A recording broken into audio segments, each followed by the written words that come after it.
please, Senator Bernie Sanders. Yeah!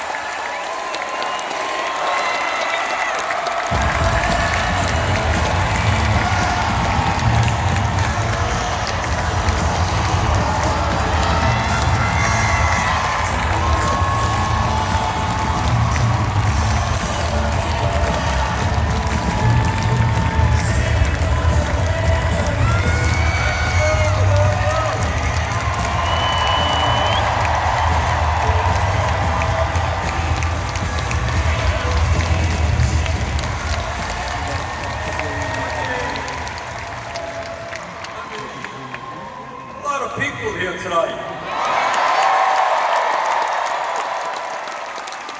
Let me thank the MSP Choir, Old 97s for their music. Dino Hukafi, AFL-CIO First Vice President Ernie Moran, Pauline Mims, Brian Bryant, an old friend of mine and yours, Jim Hightower,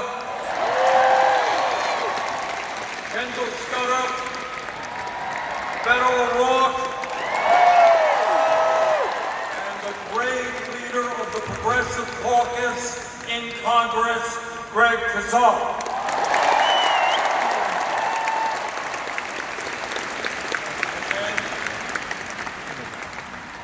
Let me start off by making a very simple statement, which is factually correct. The future of American politics rests in Texas.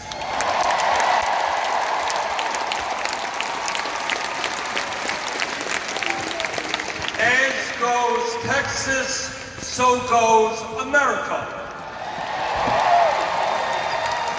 And you can do it. As Greg and Beto have indicated for too many years, the Democratic Party has turned its back nationally and in Texas on the needs of working people. Let's go out, let's change that.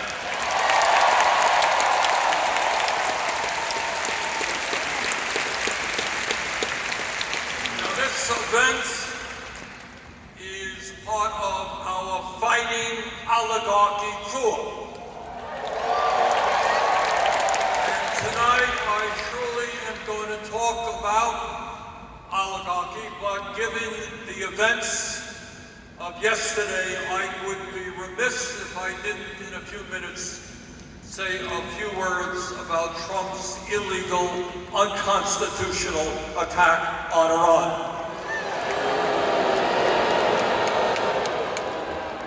But before I get there, let me say something about where I see our nation today. And what I'm going to tell you is not something you're going to see in the corporate media, and it's certainly not something that you're going to hear talked about very much on the floors of Congress. And the good there is both bad news and good news.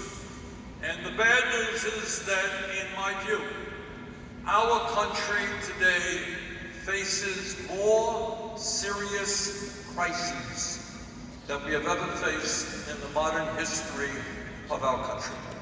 I wish I could tell you, especially for the young people, to tell you that that is not the case, but it is.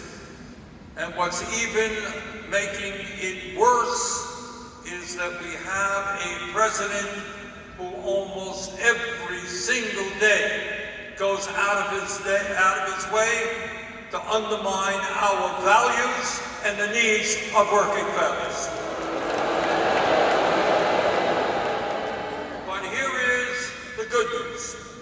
The American people are standing up and they are fighting back.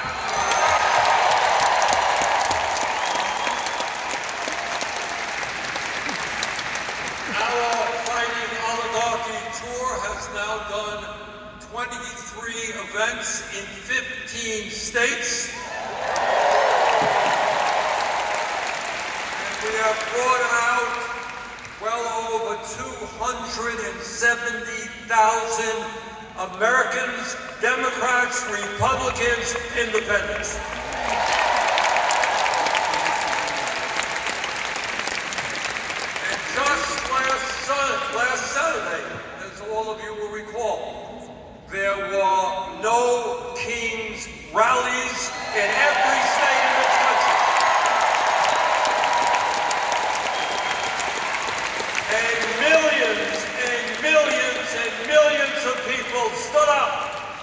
said loudly and clearly, we will not accept oligarchy.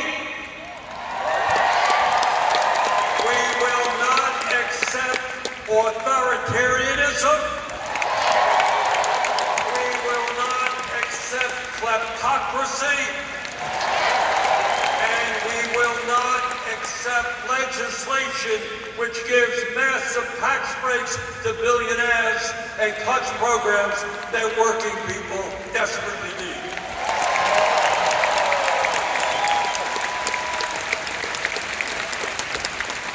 Let me cut right to the chase, and that is that right now, in America, we are living in an oligarchic form of society, and our democracy is being undermined.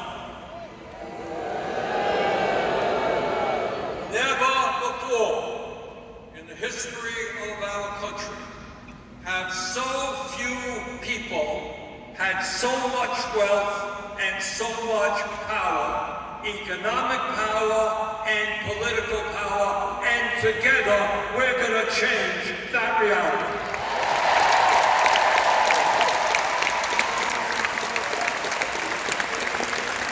Today we have more income and wealth inequality than we have ever had, if you can believe it. One man, Mr. Musk, owns more wealth than the bottom 52% of American households. The top 1% owns more wealth than the bottom 93%. CEOs of large corporations now make 350 times what their workers make. Brothers and sisters, that is not what America is supposed to be about.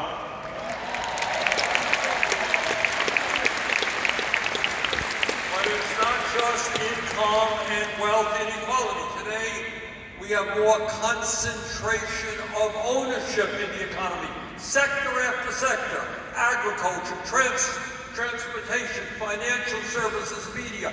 Got a handful of large corporations owning that sector, charging us the prices when we go to a grocery store that they want. We got to start breaking up those huge corporations.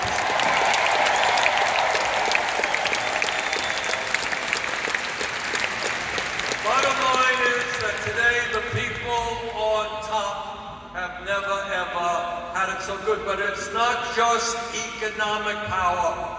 It is something that we absolutely do not talk about enough. Greg touched on it, Beto touched on it, and that is what political power, what kind of political power the billionaire class has. Look, democracy ain't complicated. It's a very simple form of government. You get a vote, you get a vote, I get a vote. Majority wins the damn election.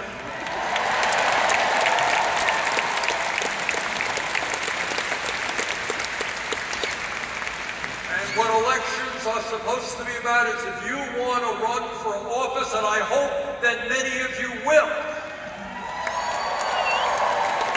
But if you want to run for office, you should not have to go begging to some bloody billionaire for campaign funding so that you can win an election.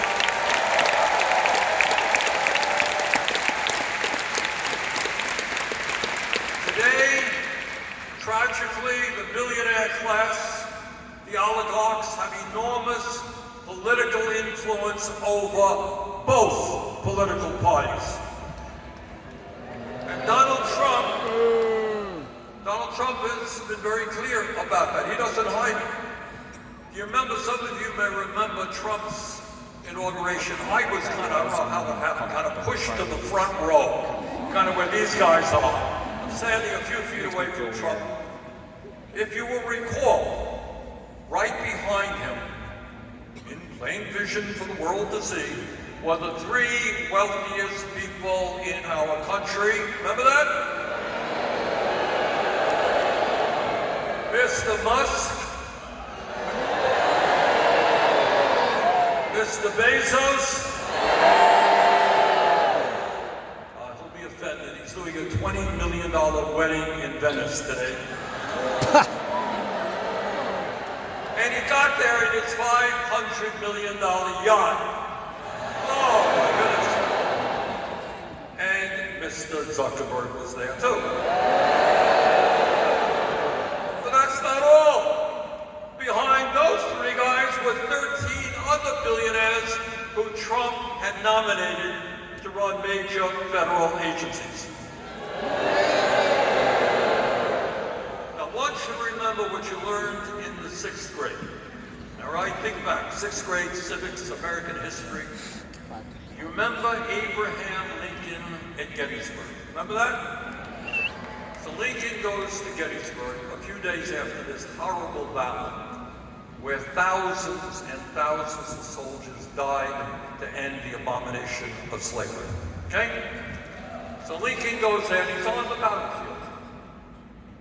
And he looks around and he says in so many words, "Those brave men did not die in vain. They died so that we can establish in our country a government of the people. By the people, for the people." That is what we believe in, and we're not going to let Trump take that away from us. Yes, sir.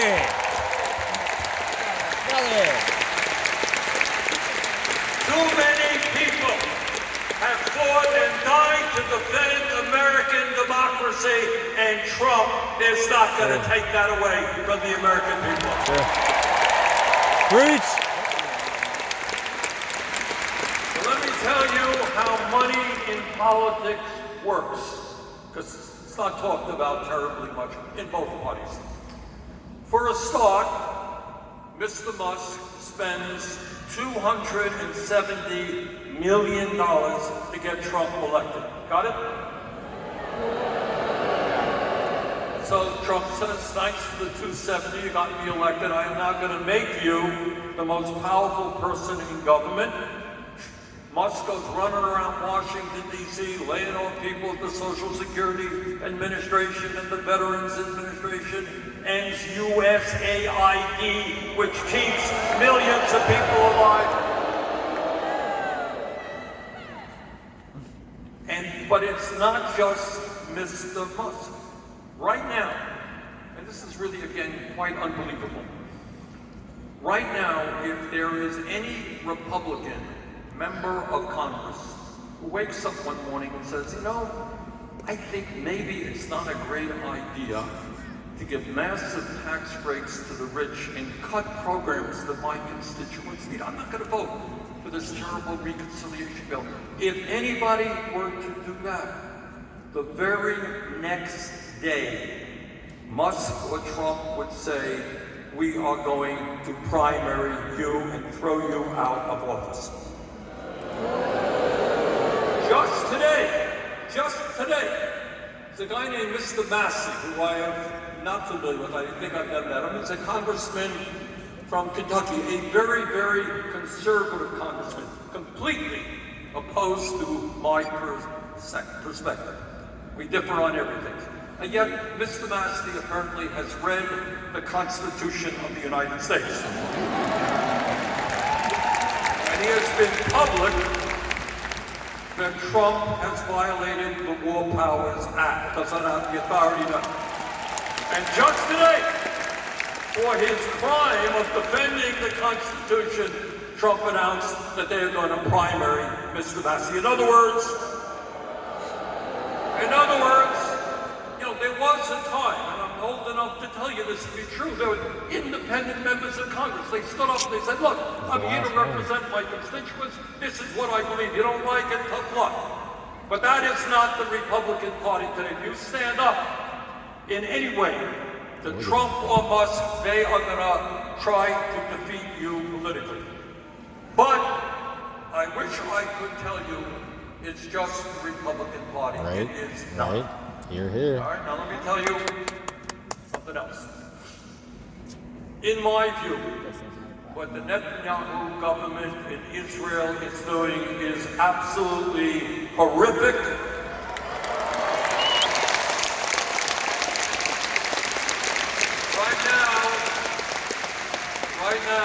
what they are doing is literally starving Palestinian children in Gaza. And I brought forth two very simple resolutions, which said basically, given the fact that the Netanyahu government is breaking international and American law, we should not provide them with one nickel more in U.S. military aid.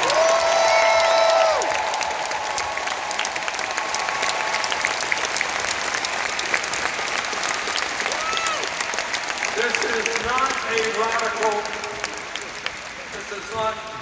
radical resolution, yet I can only get 15 votes in the Senate on one and 16 on another. Now, why is that? Do you think it is because members of the Senate feel good about children in Gaza starving to death? They don't. You think they don't know what's going on? They do. But they understand that if they stood up and said, we're not going to give another nickel to the murderous government of Netanyahu, you know what happens to them? The next day, Democratic super PACs like AIPAC say, you're out of here. Yep. True. And that is why, in my view, there is no more important political issue than ending this disastrous Citizens United Supreme Court. There we go. There we go. That's what I'm talking about. Stand up.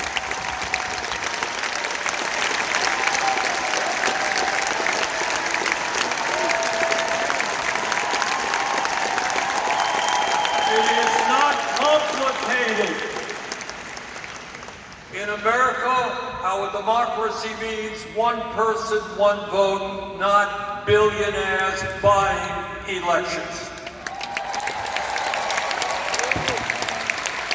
So this small group of oligarchs who control our economy, control much of the media, control much of the United States Congress, what kind of economy have they created? Well, obviously, they have created a great economy for them.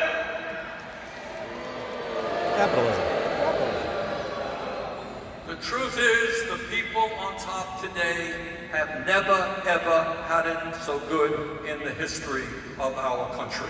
In the history of the world. But as all of you know, while the 1% are doing phenomenally well, tens of millions of families in Texas, Vermont, and in every other state in this country are struggling to put food on the table, struggling to pay for outrageously high rents and housing costs, struggling to pay for health care, struggling to provide the basic needs that their families have. And here is again a reality that we don't talk about very much. You live right now in the richest country in the history of the world. Yep. But in the midst of all of that, 60% of our people are living paycheck to paycheck. Yep.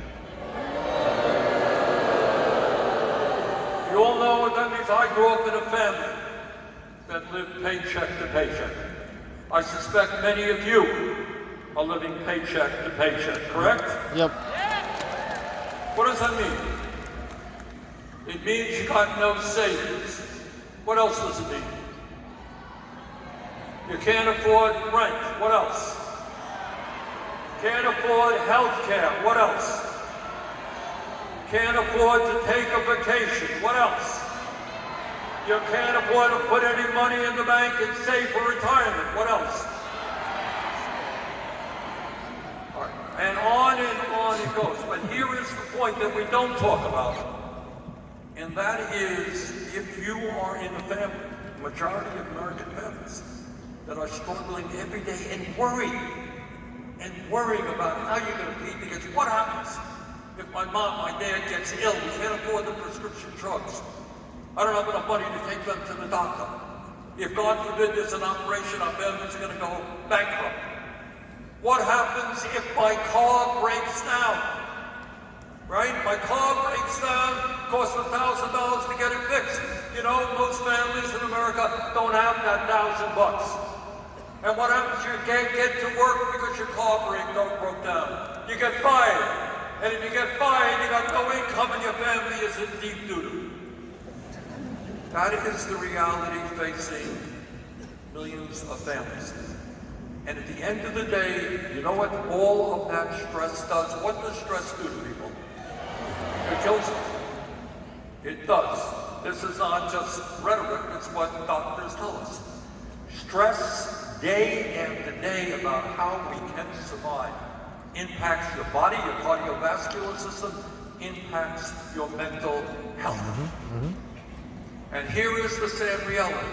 As a nation, we are now living 4 years shorter lives than other wealthy countries. Our life expectancy is lower. But what is even more shocking is if you are working class in America, you will have a 7-year shorter life than the 1%. You understand what I'm saying? In other words, all of that economic stress, it's not just, oh, I don't have a great car, oh, I don't live in a fancy house. That economic stress is killing people in the richest country in the history of the world. Yep.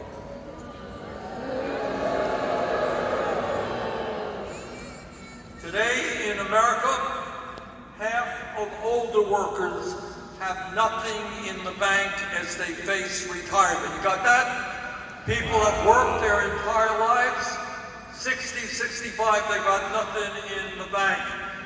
22% of our seniors are trying to get by on $15,000 a year or less. 85 million Americans are uninsured or underinsured. We have the highest rate of childhood poverty of almost any major country. 800,000 Americans sleep out on the streets, and 20 million families spend half of their income on housing. Millions of kids can't afford to fulfill their dream of a higher education. Brothers and sisters, this is America. This is the wealthiest country in the world. We must not allow that to continue happening.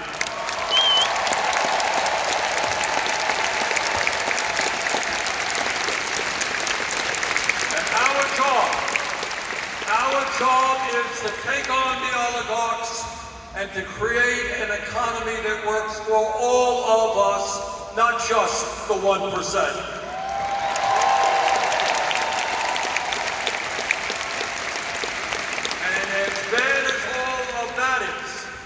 Can believe it, what Republicans and Trump are proposing right now is a reconciliation bill, Trump's big, beautiful bill. This bill would give $650 billion in tax breaks to the 1%, $400 billion to large corporations in tax breaks. To pay for it, they're going to make massive cuts in Medicaid, nutrition, and education. You know, I don't know how people can sleep at night by voting for a bill which gives $200 billion in tax breaks to the top 0.2%. And then takes food, literally, out of the mouths of hungry kids. This is immoral and this is disgraceful.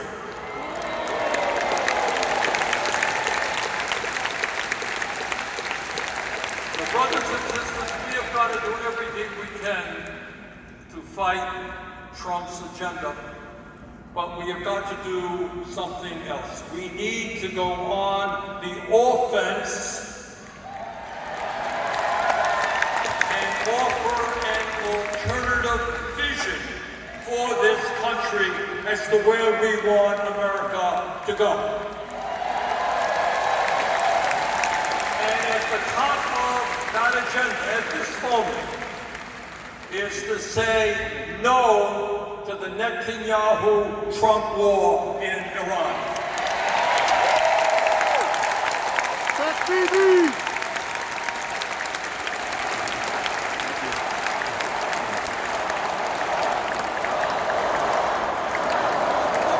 No more wars! No more wars! No more wars! No more wars! Let me just tell you a story, if I might.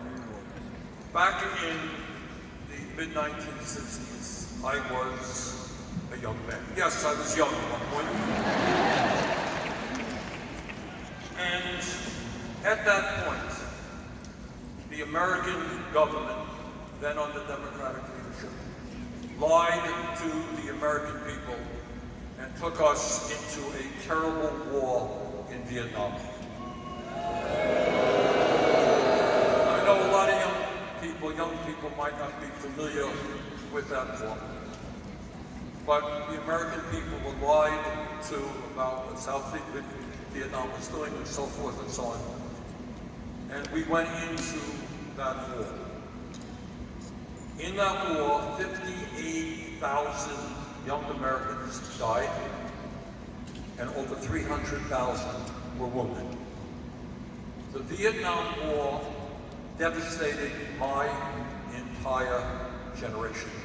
It will never leave my mind. Because those who are my friends, people my age who went off to Vietnam, my wife had a couple of good friends who went off to Vietnam, never came back.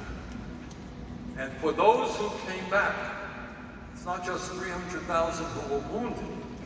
Many of those came back wounded in spirit, in mind. They were devastated by what they saw. They came home to a country that was divided because many people opposed that war. And that war not only caused so many American casualties, it killed millions of Vietnamese, and it brought instability to that entire region. And the result of that is a crazy group of people called the Khmer Rouge rose to power in Cambodia and waged a genocide in Cambodia, which killed over 2 million Cambodians. The cost of the war to the American taxpayer was many, many hundreds of billions of dollars. In other words, a lie caused massive, horrible death and suffering. That was what my generation went through in the 60s. And then years later, in 2002, I was a second-term member of Congress from Vermont, just elected to the Congress. And we heard the rhetoric in 2002 get stronger and stronger about the need to go to war against Iraq and its leader, Saddam Hussein. We were told by all kinds of people in the establishment and much of the media that Iraq was building weapons of mass destruction, and that if we did not act quickly and decisively, nuclear weapons would be dropping on America. And I want you to hear this, because this tells you a lot about what's going on today. Among those back in 2002 who told us that we had to go to war in Iraq was none other than Benjamin Netanyahu, the Prime Minister of Israel. And this is what, and I quote, this is what Netanyahu stated in a congressional hearing, and I quote, "There is no question whatsoever that Saddam is seeking nuclear weapons. If you take out Saddam's regime, I guarantee you that it will have enormous positive reverberations," end quote. Netanyahu. Now, President George W. Bush at the time, he said, quote, "Saddam's regime is seeking a nuclear bomb," end quote. And he argued for a preemptive attack, saying, quote, "We cannot wait for the final proof. The smoking gun which could come in the form of a mushroom cloud, end quote. The United States Congress, against my vote, went to war in Iraq. And we became involved in a terrible regional civil war there. No weapons of mass destruction were ever found. Yep. That war was based on a lie. Yep. A lie which cost us 4,500 young Americans, 32,000 wounded, and trillions of dollars. I will never forget going to funeral 200,000 after Iraqis. funeral in my small state of Vermont, the young men who died in that war. As a result of the war, the entire region was destabilized. Hundreds of thousands of Iraqis also died in that war.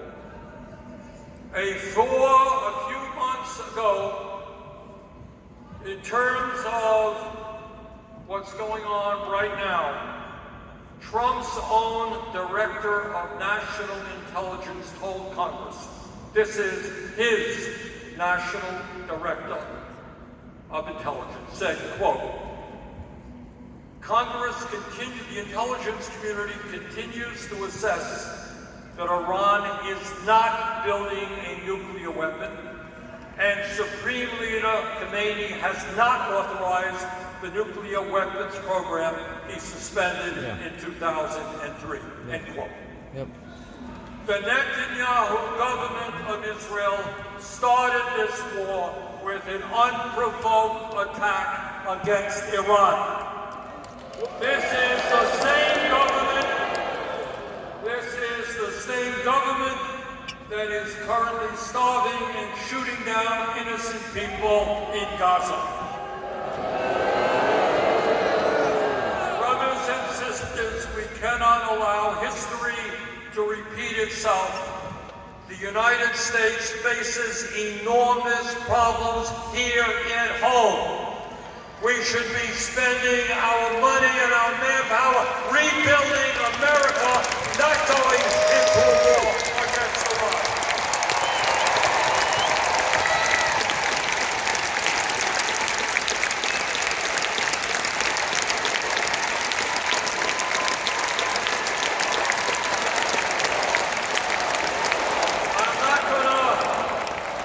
I am not going to tell you that the fight against the oligarchs and the war makers is going to be easy. It is not going to be easy. They have enormous wealth.